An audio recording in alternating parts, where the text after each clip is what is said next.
மீன் குழம்பு செய்யுங்களேன். நல்லா மணக்க மணக்க இருக்கும். அத அடுத்த நாள் வச்சு சாப்பிட முடிச்சுல, அது சுவையே தனிதான். ஒரு மதுரை ஸ்டைல்ல மீன் குழம்பு எப்படி பண்ணலான்னு பார்க்கலாமா?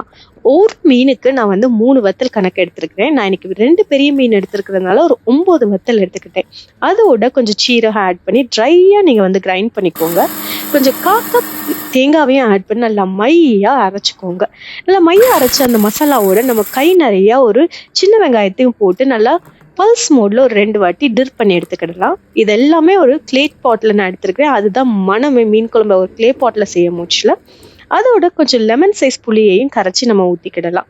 கொஞ்சம் மஞ்சத்தூள், உப்பு வந்து கொஞ்சம் தூக்கலாவே போடுங்க. நம்மளுக்கு மீன்குள்ளேயும் வந்து உப்பு சாறு இறங்கணும். இதெல்லாம் கிண்டி விட்டுட்டு ஒரு 1/2 கப் வாட்டர் ஆட் பண்ணி நல்லா கொதிக்க விடுங்க. நல்லா கொதிச்சு வர மோச்சில் கொஞ்சம் எண்ணெயும் ஊற்றி அதுலேருந்து எண்ணெய் பிரிஞ்சு வர மோச்சில் நான் மீனை வந்து ஒவ்வொரு மீனை நான் ஆட் பண்ணுறேன். மீன் ஆட் பண்ண பிறகு ரொம்ப கிண்டி விடாதீங்க, இல்லைச்சுன்னா மீன் உடஞ்சிரும். ஸோ இதெல்லாத்தையும் நீங்கள் செஞ்சுட்டு நல்லா மீடியம் ஹீட்டில் நீங்கள் வச்சு நீங்கள் குக் பண்ணுங்கள்.